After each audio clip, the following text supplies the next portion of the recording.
Hitler का है शासन काल, यहाँ झूठ की गंगा बहती है।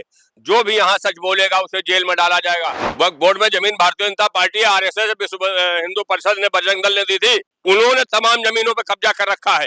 असादुद्दीन ओवैसी से ज्यादा काबिल भारतीय जनता पार्टी है। देश के कोई सियासत कोई दूसरा आदमी है? इस्लाम के बारे में, वक्फ बोर्ड के बारे में, तो ऐसे आदमी को बनाने से क्या फायदा? असादुद्दीन ओवैसी को बना देते वक्फ बोर्ड का, उसका मतलब जो है जेपीसी का चेयरमैन। मैं कसम खा रहा हूँ इस चीज की चैनल पे कि असादुद्दीन ऐसा पढ़ा लिखा कोई दूसरा सदन के अंदर होगा ही नहीं। आप चाहते हैं इस देश के अंदर मुसलमानों को आगे कर दिया जाए? इस देश को आजाद कराने में जितना मुसलमानों ने कुर्बानियां दी हैं, और आरएसएस के लोग तो हम माफी मांग रहे थे अंग्रेजों से, और मुसलमान अपना खून बहा रहे थे। अच्छा, जैसे आप लोग सीए का विरोध कर रहे थे, ट्रिपल तलाक का विरोध कर रहे थे, लेकिन अगर बात किया जाए तो भाजपा ने तो मनवा ही लिया। तो इसी तरीके से वक्फ बोर्ड जो संशोधन बिल को लेकर आई है वो भी मना ही लेगी। कहाँ उसको आप विरोध कर रहे हैं? विरोध करके आप सोच रहे हो कानून नहीं लागू का हो जाएगा, भाजपा सरकार है। क्या भारतीय जनता पार्टी की हुकूमत जिंदगी भर रहेगी? क्या ये भारतीय जनता पार्टी की हुकूमत जिंदगी भर रहती है? कहते हैं हिटलर का है शासन काल, यहाँ हिटलर का है शासन काल, यहाँ झूठ की गंगा बहती है। जो भी यहाँ सच बोलेगा उसे जेल में डाला जाएगा।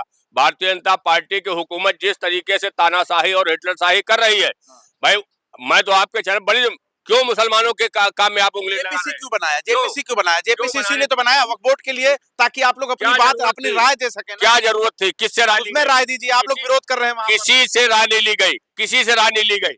सिर्फ उन लोगों से राय ली गई जो वहां पर उनके पिछलग्गू बन के घूम रहे हैं। कोई उसमें आलिम बता दीजिए, मौलाना महमूद मदनी क्यों नहीं उस कमेटी में शामिल किया गया?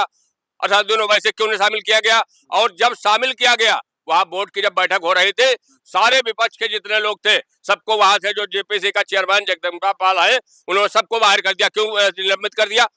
तुम्हारे दिल में कोई खोट था, ये कह रहे थे इनको सबको हटा देंगे। भाजपा करी, आप लोग कब्जा कर रहे हैं, और वो खाली कराना कौन खाली कराएगा? बीजेपी खाली करवाएगी ना। हम वक्फ की प्रॉपर्टी हमारे पूर्वजों की है और हमारे पूर्वजों की वो रहेगी। मैं तो आपके चैनल पे कहता हूँ भारतीय जनता पार्टी ये सब करना छोड़ दे। अपनी हुकूमत कर रही है, वो हुकूमत करे। मुसलमानों के सनातनी तो ये भी कहते हैं कि ये जमीन क्या आप अरब से लेकर आए थे? वो तो हमारे देश का है। कौन? ये देश किसका है? कुछ इस देश को आजाद कराने में जितना मुसलमानों ने कुर्बानियां दी हैं, ये सनातन धर्म की जो बात आप कर रहे हैं, और आरएसएस के लोग तो हम माफी मांग रहे थे अंग्रेजों से, और मुसलमान अपना खून बहा रहे थे। पता है आपको इतिहास? इतिहास के पन्नों में जाइए। हम लोगों ने माफी नहीं मांगा। हमारे पूर्वजों ने सैकड़ों लोगों की लाशें पेड़ से फांसी दे दिया अंग्रेजों ने। हम लोगों ने सीना दिखा करके काम किया, मुल्क को आजाद कराया। जमीन कहाँ से लाए थे आप? जमीन हमारे मुल्क प्यारे हिंदुस्तान की है, हमारे पूर्वजों की है। वक्फ बोर्ड में जो वक्फ करता है वो सिर्फ अल्लाह के नाम पे वक्फ किया जाता है, उसमें किसी दूसरे का उसमें रोल नहीं होता है।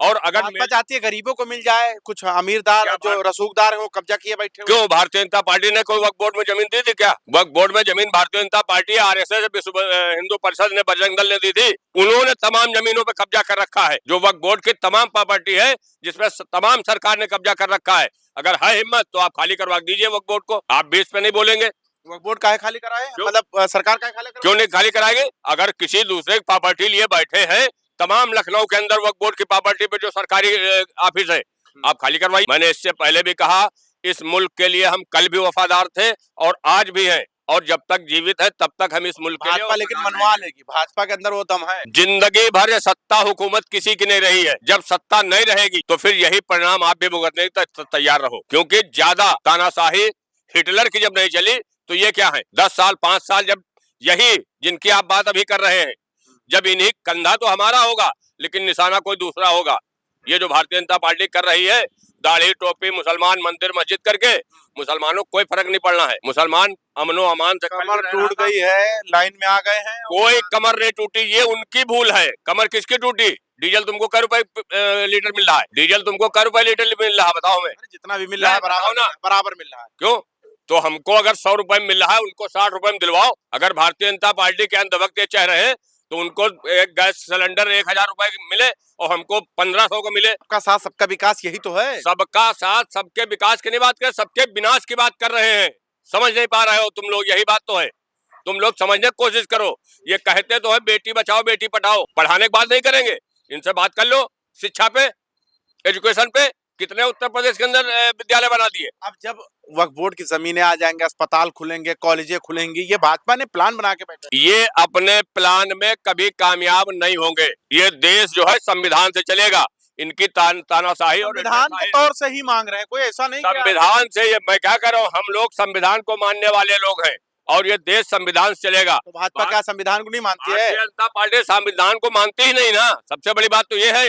ये तो ये भी कह रहे हैं 2024 के चुनाव में अगर 400 पार हो जाएंगे संविधान को बदल देंगे। ये भी तो बात बताओ ना, ये नहीं बताओगे। क्योंकि जहां पर न्याय और निष्पक्ष नहीं काम होगा वहां पर इसी तरीके से। और भारतीय जनता पार्टी आए हैं जंतर मंतर पे, आप लोग विरोध करेंगे, उसके बाद चले जाएंगे, फिर भाजपा अपना काम करती रहेगी। इस हवा में मत रहो। इस देश का, अभी मैंने आपसे इससे पहले भी कहा कि 95% जो सनातन धर्म के सेकुलर लोग हैं वो मुसलमानों के साथ कंधे से कंधा मिला करके आज भी खड़े हैं। अकेला मुसलमान नहीं है। इस चक्कर में अगर है भाजपा तो अपने दिमाग से बात निकाल दे। इस देश का 95% जो सेकुलर लोग हैं वो मुसलमानों के साथ में, उनके हर सुख दुख में कल भी शामिल होते थे और आज भी शामिल होंगे। आप अभी थोड़ी देर पहले कह रहे जेपीसी में महमूद मदनी को शामिल करते, असुद्दीन अवैसी को क्यों शामिल कर लेते भाई? वो क्या मतलब इतना जानकार है? अब मैं कहाँ की तुम बात कर रहे हो यार, तुम्हें कुछ मालूम है नहीं मालूम है?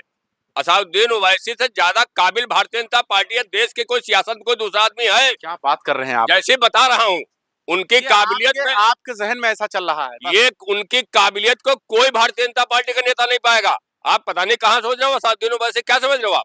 ये आपके जहनी ख्याल है बस। जहनी ख्याल नहीं है, काबिलियत की बात है। अगर दिमाग जरा सा ऊपर वाले ने दिया है तो गूगल सर्च कर लो असदुद्दीन ओवैसी की काबिलियत को। बाहर से पढ़ के आ गए, बैरिस्टर है बस, ठीक है। बिल्कुल बैरिस्टर असदुद्दीन ओवैसी है। इनको क्यों शामिल कर लें? इनको क्यों शामिल कर लें? महमूद मदनी को और इनको क्यों शामिल? क्यों वक्फ बिल की बात करोगे, मुसलमानों की बात करोगे, शामिल नहीं करोगे? रिज्जू जी शामिल होंगे क्यों? रिज्जू को क्या मालूम है ABCD इस्लाम के बारे में? क्या मालूम है उनको? बोर्ड के चेयरमैन है वो। चेयरमैन कहाँ है?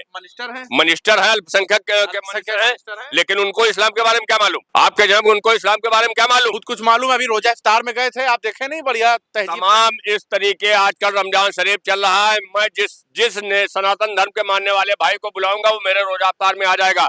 और रोजा इफ्तार में आने का मतलब ये नहीं है कि वो काबिल है, समझ रहे हैं? काबिल आपके निगाह में और आपके सोच में सिर्फ असदुद्दीन ओवैसी, महमूद मदनी, असदुद्दीन ओवैसी, अरशद मदनी। असदुद्दीन ओवैसी ऐसे लोगों को उसमें शामिल करते जो कमियां थी, उन कमियों को दूर करते। ख्याल अच्छा है। ख्याल नहीं अच्छा है, ये वो दिन दूर नहीं है, समझ रहे हैं? सारे लोग अब इनके करनी और कथनी को जान चुके हैं। अब बहुत ज्यादा दिन तक की इंसान को, देश की आवाम को बेवकूफ और मूर्ख अब भारतीय जनता पार्टी नहीं बना पाएगी। आप चाहते हैं इस देश के अंदर मुसलमानों को आगे कर दिया जाए? मुसलमान कल भी ना आगे थे और ना आज आगे हैं। पहले हमारा जो सनातन धर्म के लोग हैं वो आगे रहेंगे, उनके पीछे हम रहेंगे। वो हमारे बड़े भाई हैं, ठीक है। तो फिर ठीक है, जो अल्पसंख्यक मंत्री हैं, कैबिनेट मंत्री हैं, वो आगे हैं, और क्या चाहिए? फिर वही आप आगे आगे कर रहे हैं। जब उनको पहले जब ABCD पता ही नहीं है इस्लाम के बारे में, वक्फ बोर्ड के बारे में, तो ऐसे आदमी को बनाने से क्या फायदा? अगर बनाना चाहिए था तो असदुद्दीन ओवैसी को बना देते। फिर आप असदुद्दीन ओवैसी पे चले गए। असदुद्दीन ओवैसी को बना देते वक्फ बोर्ड का, उसका मतलब जो है JPC का चेयरमैन। क्यों नहीं बनाया? आप कसम खा के बैठ गए हैं। मैं कसम खा रहा हूँ इस चीज की चैनल पे कि असदुद्दीन ऐसा पढ़ा लिखा कोई दूसरा सदन के अंदर होगा ही नहीं जितनी काबिलियत उनके। अच्छा, असदुद्दीन ओवैसी को बना देते तो आपका वक्फ बोर्ड जो ये बिल है, ये आपका मतलब सही तरीके से पास होता? बिल्कुल सही होता। तब आप पास करवाते? बिल्कुल सही होता। अगर वो कह देते कि आम है तो आम है। वो निष्पक्ष और ईमानदार इंसान है, कभी बदले की भावना से कोई काम नहीं होता है। असदुद्दीन ओवैसी, असदुद्दीन ओवैसी हो, मौलाना असद मदनी हो, महमूद मदनी साहब हो, समझ रहे हैं? ये सब पूरी तरीके से निष्पक्ष और ईमानदारी की बात करते हैं। और भारतीय जनता पार्टी का एक नेता बताओ जो ईमानदार हो। कौन नहीं है? एक बताओ। नितिन गडकरी को देख लीजिए, कितना बेहतरीन बयान देते हैं। नितिन गडकरी को कितने अच्छे बयान देते हैं। किया क्या आज तक? मुसलमानों को एजुकेशन दिलाने की बात कर रहे, पढ़ो लिखोगे, IAS PCS बनोगे, आप टॉप करो पहले। उनकी देन है जो मुसलमान आज IAS IPS बन रहा है। क्या कितने विद्यालय खुलवा दिए? आपकी मनमानी भाजपा सरकार में नहीं चलने वाली है, सीधी सीधी बात समझ लीजिए। हम संविधान के दायरे में रह करके अपनी हर बात कहूंगा। संविधानिक मुझे राइट है, संविधान में मुझे अधिकार दिया है। संविधानिक दायरे में रह करके मैं अपनी हर बात को कहूंगा और इनकी आंख में आंख डाल करके बात करूंगा। वक्फ बोर्ड बचा लेंगे? बिल्कुल बचेगा। अल्लाह ने चाहा, अल्लाह के रसूल ने चाहा तो बिल्कुल बचेगा। इनकी हैसियत नहीं भारतीय जनता पार्टी की, ये सत्ता हमेशा नहीं रहेगी। तलाक का बिल आया था वो तो वापस आप करवा नहीं पाए, आप बता रहे वक्त वोट क्यों हम। करने से क्या होता है, अभी मैंने इससे पहले भी कहा, ये हिटलरी और तानाशाही जो कर रहे हैं, क्यों आपसे कौन कहने जा रहा कि आप मुसलमानों के मामलों में आप दखल दीजिए, आप सरकार चलाइए। जब आप लोग नहीं संभाल पा रहे तब बीजेपी क्यों इंटरफेयर कर रही है ना। बीजेपी को जरूरत क्या पड़ी है मुसलमानों के यहाँ, मतलब तुम कभी 3 तलाक पे आ जाते हो, कभी उसपे वक्फ बोर्ड पे आ जाते हो। अरे तुम सरकार चलाओ, जो जैसे चल रहा चलने दो। अच्छा गुंडे चला तो गुंडे चले, कौन से गुंडे, वक्फ बोर्ड में एक गुंडे हड़पते रहे, ये हम नहीं कह रहे हैं, बहुत सारे लोग कह रहे हैं। कहने वाले तमाम लोग रहेंगे ना, ये उन्हीं के लोग हैं। अभी मैंने क्या कहा, वो चिंटू पिंटू सब कहते रहेंगे कि तमाम लोग तो दाढ़ी से उनको दिक्कत है, टोपी से दिक्कत है, मुसलमान से दिक्कत है। ये भी तो बात बताओ ना, ये बात तो नहीं बताओगे। नहीं हम क्यों बताएं जब जो चीज देखने को मिल रहा है, भाजपा अपनी निगाह से अपने चश्मे से जो देख रही वही बता रहा हूँ ना। भारतीय जनता पार्टी अंधभक्तों की पार्टी है, समझ रहे हैं। और आप भक्ति दिखा रहे हो असदुद्दीन अवैसी के लिए। मैं देश का भक्त हूँ, मैं मुसलमान होने की हैसियत से इस मुल्क का वफादार हूँ और देशभक्त हूँ, और भारतीय जनता पार्टी के सर्टिफिकेट की मुझे जरूरत न कल थी, न आज है, न कभी पड़ेगी। आप भी तो भक्त हैं, महमूद मदनी की बात कर रहे हैं, अरशद मदनी की बात कर रहे हैं, असदुद्दीन अवैसी की बात कर रहे हैं। मैं तो उनकी ईमानदारी और निष्पक्षता की बात कर रहा हूँ। ये भक्ति नहीं है, ये निष्पक्षता और उनकी ईमानदारी है, जो पूरे देश से विदेशों में उनका चर्चा होता है। उनकी चर्चा महमूद मदनी साहब और अरशद मदनी साहब की विदेशों में चर्चा होती है।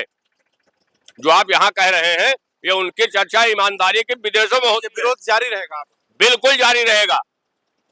ये जो आज जंतर मंतर पे हो रहा है, ये अगर सरकार बात हमारी नहीं मानेगी तो सड़कों पे उतरेंगे, सड़कों पे उतरेंगे। उत्तर प्रदेश में गलती से ना उतरना, यहाँ योगी सरकार। अरे चलिए, तमाम योगी ऐसे देखे गए हैं, मुख्यमंत्री हैं, और जिंदगी मौत अल्लाह के हाथ में है। जिस दिन मौत आ जाएगी उस दिन मर जाएंगे, और जब तक मौत नहीं आएगी तो योगी ऐसे पता नहीं कितने मुख्यमंत्री आ जाए, मार नहीं पाएंगे। अभी एक मुकदमा लिख दें और बुलडोजर आपके घर की तरफ मोड़ दें, मुकदमा उनके ऊपर लिखे जाएंगे जो अनाधिकृत रूप से कब्जा किए हुए हैं। अकील खां के पास 1 इंच जितनी मर्जी जांचें करवा ले, ईडी से लेके सीबीआई तक, सब खून पसीने के पैसा है, जमीन जायदाद खून पसीने की है, पूर्वजों की है। निकाला जाए तो वक्फ बोर्ड का ही जमीन निकलेगा। योगी जी की दया पर नहीं है, समझ रहे हैं। जो आप बात कर रहे हैं, योगी जी की दया पर नहीं है। कत्ताई क्यों डरेंगे, हम सिर्फ अल्लाह से डरते हैं, बस हम सिर्फ अल्लाह। ऐलान है, बिल्कुल ऐलान कर रहा हूँ, मैं सिर्फ अल्लाह से डरता हूँ, किसी से नहीं डरता हूँ।